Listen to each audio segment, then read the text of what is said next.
Hello my dear friends, you're on the Military Summary channel, and today we will discuss the situation in Ukraine on the 17th of November of 2023.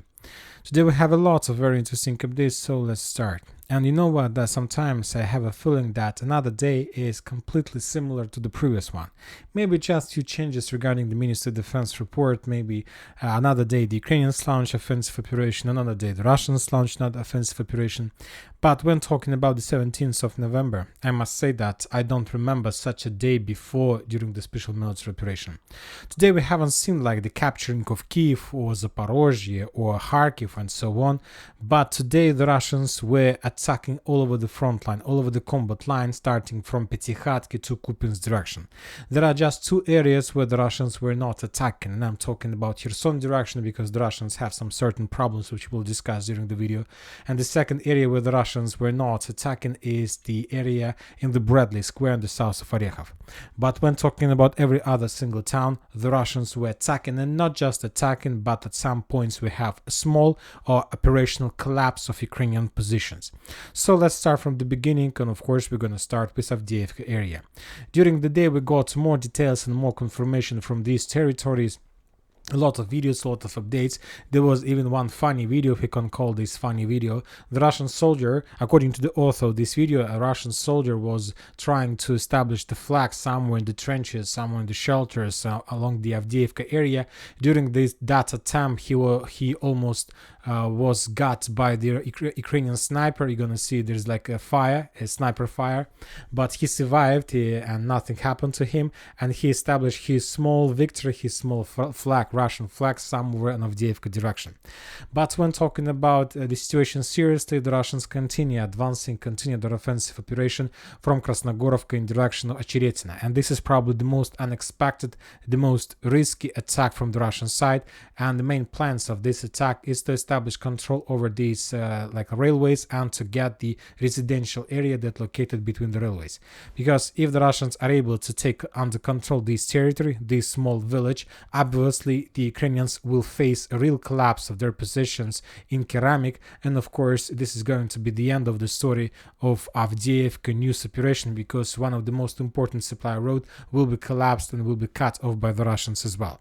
But for now the Russians are just advancing and trying to establish control without any proofs of confirmations. But anyway, a month and a half has passed since the beginning of the special military operation, not special military operation, but Avdiivka news operation, and during the months the Russians managed to establish control over the most important territories on this direction. The Russians captured or take control over Terikon. The Russians established their positions along the railways, and currently the Russians are trying to storm the northern part of the chemical plant. Furthermore, some sources right before I start making this video reported that the Ukrainians left, not the Russians haven't captured, but the Ukrainians left from the northeastern part of the chemical plant, and currently this is the gray zone. The Russians during the day will continue bombardment of the chemical plant with all type of weapon they have. As you can see, the Russians were using guided bombs, FABs 500, FABs 250. The Russians were using the anti-tank missiles. So the Ukrainians are not feeling themselves pretty safe in this city. Also, the Russians were bombing not just the northern part, but also the central part with the same types of weapons, guided bombs and so on. So as you can see, the Russians probably trying to they follow the methods and approach that Western countries, NATO and Israel try to use in Gaza, and the Russians probably try to use a little bit the same methods and approaches. Of course, we can't compare because when talking about Avdiivka, there are no more civilians, just Ukrainian soldiers. So as you can see, the city is reducing to ruins.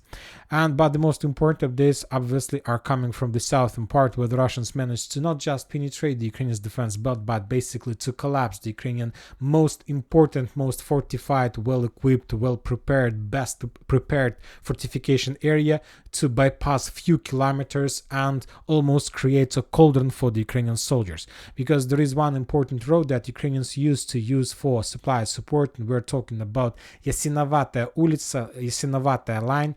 That used to be the most important supply road, but today we got the geolocation that the Russians managed to break through the Ukrainian defense orders and to establish physical control over this road. So for now on, the Ukrainians have just one possibility, is to support and evacuate their forces, and this road lays on the southern part of Avdiivka area. So this is the only way how the Ukrainians can evacuate, have some supply support, because these forests are mined, there may be minefields, this area is not good for vehicles, so this is the only road that Ukrainians have. But as I understand, I'm not sure that this road will live for a very long time, because we know that currently the Russians also try to attack the Ukrainian forces on the south, trying to penetrate them. So probably very soon we're also gonna see some attempts of the Russian forces to cut this road, and then a Ukrainian garrison, probably up to 1,000 soldiers, will find themselves in the cauldron that's located on the southern part of Avdiivka. So this area will be encircled. And of course, I'm not talking about the Ukrainians who currently located in this area, who also see that they have problems on the south, and they are just sitting in their trenches and waiting when they're going to receive an order to step back. But we understand that Ukrainian authorities are not planning to give the Ukrainians from this area an order to step back or to withdraw their positions. Obviously, they have been already erased from, let's say, Microsoft Excel table somewhere in the office of another officer of Ukraine armed forces. The only area where the Russians have problems is the Tonenki Vodiane area on the south of Avdiivka, in the vicinity of Vodiane Oputne. These fields are completely mined. There are no chances to bypass them easy. You need to clear every single meter. Furthermore, as I understand, the Ukrainians do have the distance mining equipment, and they can refresh the mine fields every single day. And as we discussed this video in the previous time, the Russians currently, the only possible solution they found is to use kamikaze machines to demine fields, to clear them. Of course, this is not like 100%, let's say, cure from this situation, but anyway, it is better than nothing, and it is better than send T-90, T-72 or personal carriers fully loaded with Marines. Obviously, it's better to use this method than to die and to demine these fields by the bodies of soldiers of Russian forces. So this is the current situation of Avdiivka. We see that Avdiivka news continue tightening, and obviously the Russians are planning to complete Avdiivka battle before the new year comes, so during the upcoming winter. Now we are moving to the south Donetsk direction. As you can see, during few weeks of operational pause, just a week or two, we see the restart of Russian offensive operation, and we see significant number of icons. The Russians will continue using all types of weapons. For example, in this video we see the Russian helicopter Mi-24 who was launching Lemur missile. That video was made somewhere in the south Donetsk direction. This is self-navigated missile, one of the most dangerous one, and this missile can be launched within a distance of 15 kilometers. So basically this type of weapon is invisible for the Ukrainian air defense forces. And as soon as the Russians launched that missile bypassed around 15 kilometers, and obviously that deadly weapon found its target somewhere in Novomikhailov and basically destroy it. And another checkpoint or another stronghold was reduced to ruins as a result of that strike. On the western part of Novomikhailov, the Russians continue bombardments. The Russians understand that because of the fact that the central, southern and eastern part of Novomikhailov is under complete fire, controlled by the Russian forces. The only thing they can do is to concentrate their depots somewhere in the western part, and this is the time and the best place to use 5.500s. During the day, the Russians were bombing and attacking the Ukrainian vehicles in the fields as well. So as we can see, based on all these geolocations, based on these bombardments, we understand that this is exact artillery preparation before the next, probably the final wave of the Russian offensive operation in direction of Novomikhailov. I'm not saying that the Russians are able to enter the village within the next attack, but obviously the Russians will get the outskirts or the edge positions, and this is going to be the episode of the life of Novomikhailov when we can start counting days before the entire village is going to fall. So obviously the Russians are planning to collapse Novomikhailov front line during the upcoming winter, before the new year comes. Now we are moving to Gorlovka direction. We have some updates. We know, as we discussed, the Ukrainians somehow managed to launch an expected attack and capture Terikon landfill in this area. Probably that was a very big surprise for the Russians. Currently, they still haven't managed to solve this issue, but as I understand, the Russians trying to plan and to find a solution. Now we're moving to Bakhmut-Artyomov's direction. As you can see, there are lots of very interesting geolocations. The Ukrainians from their side managed to destroy a few tanks of Russian forces who were trying to attack the Ukrainian positions in Andriivka, so just regular military routine, and the Russians from their side were bombing and attacking the Ukrainian forces with FPV drones and tanks and armored vehicles in the vicinity of Andriivka. So now the Russians are trying to dominate in this area above Andriivka to establish complete superiority, to destroy the let's say evacuation machines like light vehicles, tanks, and to start counterattack in the upcoming days. The same story we can see in Klishchevka, but on this video we will not watch this video because of significant number of casualties among Ukrainian soldiers. The same stories are coming from the northern flank of Artyomovsk. The Russians continue offensive operation on the square between Berkhovka, Yagidna, Bogdanovka, Khromova. As a result of all those attacks that took place during the previous day, according to some sources, the Russians managed to improve their positions and establish control over this gray cloud. So they're getting closer and closer to Ivanovskaya and to Khromova and Bogdanovka line. Furthermore, the Russians have already launched the artillery preparation and artillery bombardment of Bogdanovka itself. Currently, the Russians are focused on the eastern position of this settlement. On this video, we see a lot of white points, which are the Ukrainian soldiers who were stretched along the line, and the Russians were bombing them with artillery rounds, with mortar fire. And this is something like the beginning of preparation, and I expect that also within the next 24 hours, the Russians will launch few reconnaissance in force or in combat operations, trying to check and understand what is the situation in the vicinity of Bogdanovka.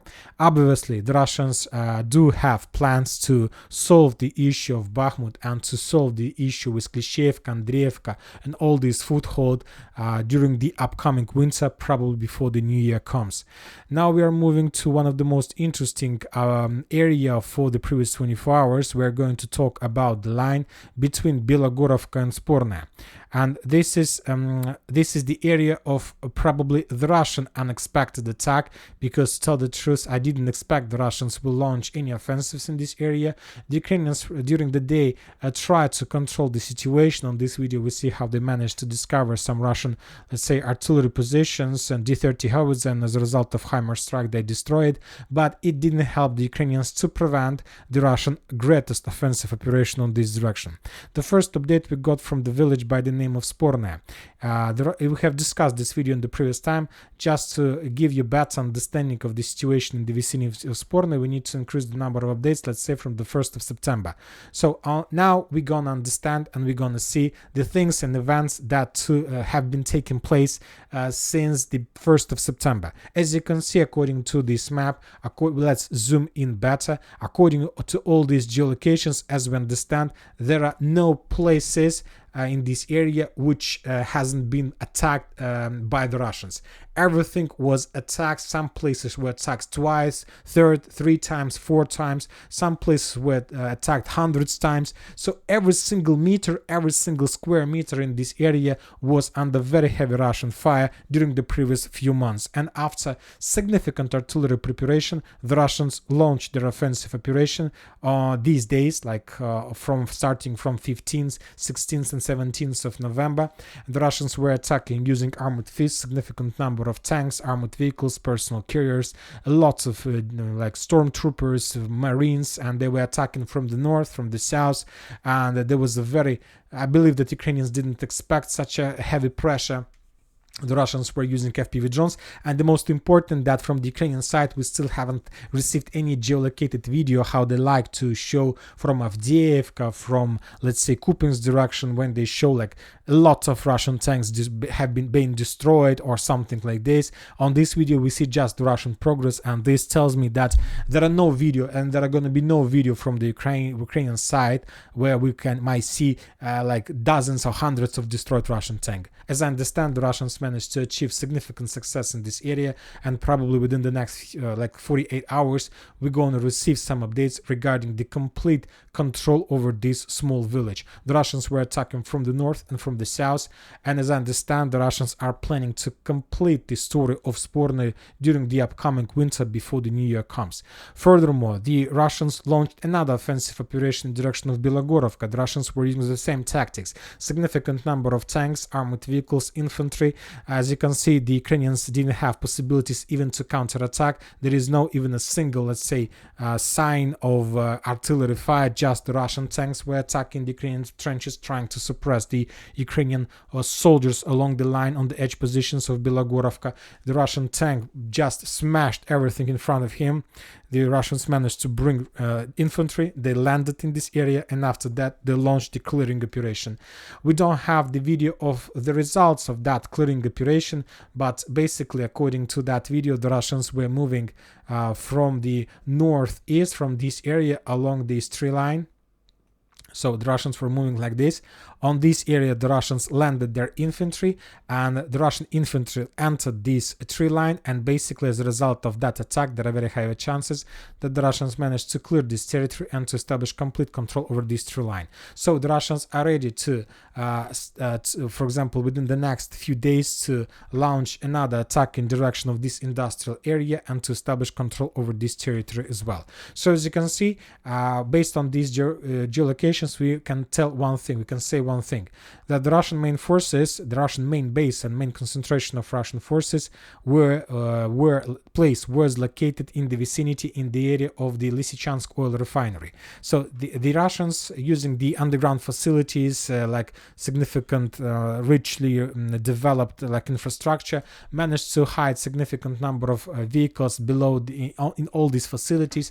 And when the day came, let's say on 16th of November, some forces started their offensive operation in direction of Sporne, and the Russians were trying to force the Ukrainians to use their operational reserves from Verkhnyokamyanska, from this area. And obviously the Ukrainians took a decision to send some operational reserves to stabilize the situation in Sporne, and while the Ukrainians were moving to the south, the Russians launched another wave of attack, but in direction of Bilogorovka. And the question is whether the Ukrainians had possibilities to stabilize the area in the north, because they have sent most of their reserves to the south.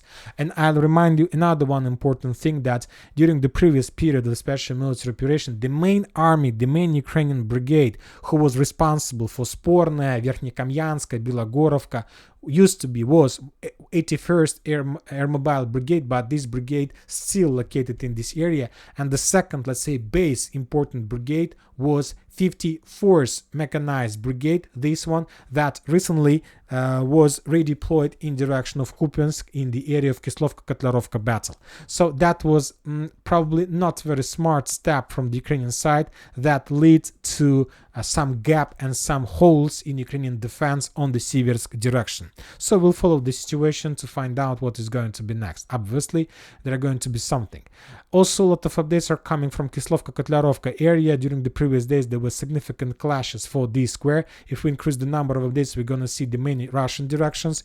On this map, we see that the Russians were attacking from the north on the line Pershatravnya, Stepovo Novoselka, and the second area was Yagidne, Ivanovka. And the sources are saying that as a result of those attacks, the Russians also managed to penetrate the Ukrainians' defense belt and basically to force the Ukrainians to step back from the eastern edge of the city village by the name of Ivanovka, and the Ukrainians were forced to redeploy their main defense belt to the western part of the same village. And currently this area wasn't taken by the Russians. Currently this area in the gray zone, but I'm not sure that this area is going to be in the gray zone for a very long time, because obviously the Russians will try to clear this territory and to establish 100% control over this territory. Furthermore, the Russians managed to develop their positions along the railways that goes on the north of Kislovka-Kotlarovka, and something very weird and dangerous is happening for the Ukrainian side. Obviously, the Russians are planning to solve the issue and the problem of Kupiansk direction,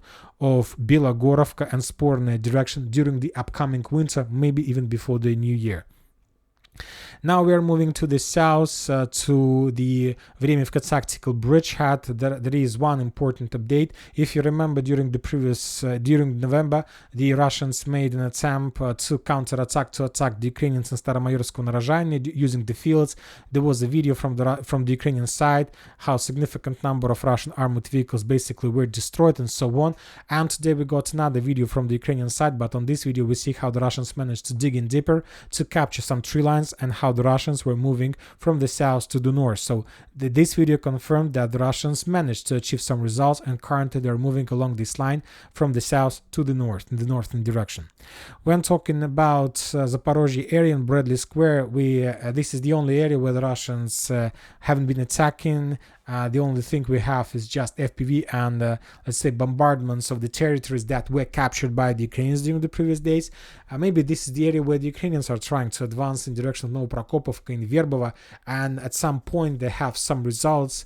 Of course, it's very difficult to understand whether all these results worth the losses the Ukrainians had. I can't tell you this, but anyway, some trenches were captured by the Ukrainians and they're getting closer and closer to Novoprokopovka and Verbova. Also, the sources are saying that the Russians managed to establish control over the edge positions of Petykhatki as well. They sent another squad, another platoon in direction of Petykhatki, and according to some sources, the Russians, as a result of very heavy clashes, managed to force the Ukrainians to step back and to capture this territory. So currently, starting from 17th of November, the Russians restored partial control over the village, and now the battle for the village inside of this area has started. And as we discussed, the main purpose of the Russians is to reduce the Ukrainian progress during the counteroffensive till zero. And one of the most important updates are coming from Krynki direction. As you can see, we have significant number of geolocations, and according to the color, most of them belong to the Ukrainian forces. The Ukrainians during the previous day were hunting the Russians heavily, so they activated. They were concentrating forces, they were concentrating drones, and during the previous day, while the Russians were bombing this territory with FAP and Lemurs and so on, the Ukrainians were collecting the information and the fire positions of the Russians, and now they start, like say, working out every single target.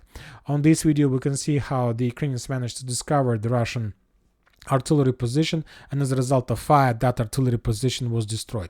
On this video, we see how the Russians were trying to bring TOS flamethrower system as close as possible to the combat line and to attack the Ukrainians in Krynki, but the Ukrainians discovered this machine before, and as a result of strike, that machine was damaged by FPV drone and basically destroyed. On this video, we see how the Russians try to bring some reinforcements and reserves to the combat line, but their supply machine were discovered by the Ukrainians. Maybe it's not even supply machine, but maybe it's the machines, cars of FPV drone operators, and the Ukrainians, as a result of strike, destroyed the Russian, let's say, small base or FPV drone operator base. I don't know. So as you can see, we have, at least for one day, a small Ukrainian superiority on this territory. The Russians were forced to redeploy a significant number of helicopters to Krynki to slow down and to stabilize the critical situation. Obviously, the Russians have already stabilized the situation, but of course they need more manpower, they need more ways and more new approaches how to destroy and to reduce the Ukrainian foothold in this area. In this video, we see at least 3 helicopters who were attacking the Ukrainian positions on Krynki direction. So the situation is continuing being critical. The Russians continue bombardments of Kazatska, Veselye and Berislav. One more time. It's already almost a month passed since the creation of the foothold in Krynki, and the Russians still continue bombardments of very heavy bombardments, one of the most heaviest bombardments in the special military operation of the cities like Dniprovo, Berislav, Veselye, Kazatske, and probably there are significant number of Ukrainians who are just waiting to receive an order, and they will start landing operation. Very interesting updates are coming from entire Ukraine, from the global scope of Ukraine. Today, Zelensky told us that the Russians are planning to start the third Maidan. So it's like a plan. So it's like a special operation by the Russian special forces by the name of Maidan number 3 or third Maidan. What does it mean? If you remember in 2013, 2014, there was a military coup on Maidan. This is the street in Ukraine. And as a result of that, those strikes, the Ukrainian junta managed to create a military coup and to replace the legal power in that country with Poroshenko, with another person. Then there were elections and so on. And as I understand, the Russians are planning to finish the special military operation with the same methods. So everything began with Maidan, and the Russians want to finish everything with Maidan. During the first two Maidans, the Western countries managed to bring their Western people to the power as a president of Ukraine, as the people who start running Ukraine. And the Russians currently want to do the same, but to bring the pro-Russian person who will probably break the entire situation and who will start the process of the greatest returns of Ukraine to Russia, not like a part of Russia, but a part of ally of Russia, maybe economical ally, and many as everything that was before like the first two Maidans, like in 19s and the early 2000s or something like this. So we'll see what is going to be next. But the only thing I understand, because of very heavy clashes along the combat line, something tells me that this winter is going to be really the toughest and the most difficult winter for the Ukrainians and Ukrainian Zelensky him personally. So we'll see. And that's it for today. Military Summary channel reminds to condemn any violence in the world. Thank you for your watching. Subscribe to my channel, put your likes, join my Patreon, and have a good day. Bye bye.